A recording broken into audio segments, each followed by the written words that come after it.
पिछले एपिसोड में great Elder सियाबो को उसके सेवियर के बारे में बता रहे थे, जिसका सरनेम टैंग था और वो फेरी गेट में पील डिवीजन की चीफ एल्डर थी। यह जानकर सियाबो हैरान हो जाती है, लेकिन तभी ग्रेट एल्डर कहते हैं इनर गेट के स्टूडेंट इमोर्टल सेक्ट में पहुंचने के लिए क्वालिफाई नहीं है। अभी तो तुम फिटल सोल रिल्म पर प्रमोट हुई हो। फेरी गेट में एंटर करने के बाद ही तुम उनसे मिल सकती हो, लेकिन अगर वो हील हो गई फिर तुमसे मिलने इनर गेट में भी आ सकती हैं।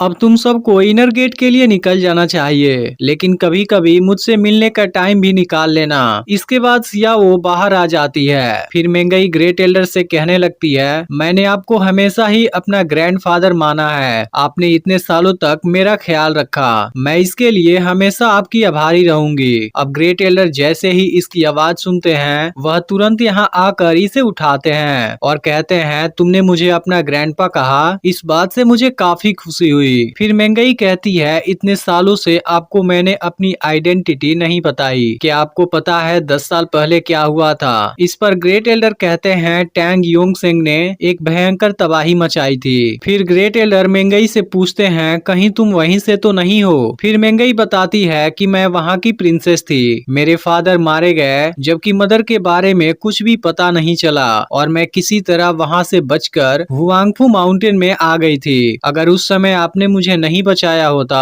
फिर मैं अभी तक जिंदा नहीं रहती। अब ग्रेट एल्डर कहने लगते हैं, तुम्हें दुखी नहीं होना चाहिए। तुम और टैन यू इस बात का बदला जरूर लेना और अपनी मदर के बारे में भी पता लगाना। फिर टैन यू कहता है, मैं मेंगई के फादर के मौत का बदला जरूर लूंगा और इसकी मदर को भी खोजूंगा। यह सुनकर ग्रेट एल्डर काफी अच्छा फील करते हैं और अब इनको यहाँ से अलविदा बोल देते हैं, जिसके बाद ये चारों इनर गेट के एंट्रेंस पर पहुंच जाते हैं। टैन यू को देखते ही एक स्टूडेंट कहने लगता है, कहीं यह टैन यू तो नहीं है जिसने आउटर गेट के लॉ एनफोर्समेंट एल्डर को मारा था? तब दूसरा स्टूडेंट कहता है, लॉ एनफोर्समेंट एल्डर ने इसे मारने का ऑर्डर दिया है। अगर हम इसे आज ही मार देंगे फिर यह एक बड़ी अचीवमेंट होगी। फिर टैन यू भी सोचता है, मैंने योंगकुंग को मारा था, लेकिन योंग मिंग इतना जल्दी एक्शन लेगा मुझे उम्मीद नहीं था। तभी यहाँ सुजियान भी आ जाती है, जिसे देख दोनों बदतमीजी करने लगते हैं। फिर टैन यू कहता है, तुम चिंता मत करो। तभी मेंगई और सियाओ भी यहाँ पहुँच जाते हैं। इसके बाद मेंगई इनसे टेलीपोर्टेशन ओपन करने की रिक्वेस्ट करती है, लेकिन फिर इनमें से एक मेंगई को गलत नजरों से देखने लगता है, जिसके बाद टैन यू को काफी गुस्सा आने लगता है। तभी एक स्टूडेंट टैन यू को अपने सामने झुकने के लिए बोलने लगता है। अब यह चीज टैन यू सहन नहीं कर पाता है और अपने फास्ट स्पीड से इसे एक पंच मार देता है, जिसके तुरंत बाद ही इसकी मौत हो जाती है। फिर दूसरा स्टूडेंट शायद कुछ और लोगों को बुलाना चाहता है, लेकिन इससे पहले ही टैन यू इसे एक पंच मार देता है। फिर टैन यू इसकी गर्दन पकड़कर लटका देता है और कहता है, कोई भी मुझे ऑफेंड नहीं कर सकता। मैं कोई क्रिमिनल नहीं हूँ, लेकिन जो भी कोई क्राइम करता है मैं उसको दुनिया से खत्म कर देता हूँ। फिर स्टूडेंट कहने लगता है, मैं तुम्हें मारना नहीं चाहता था, जिसके बाद टैन यू इसे नीचे फेंक देता है। फिर कहता है, मेरे साथ कुछ भी करते,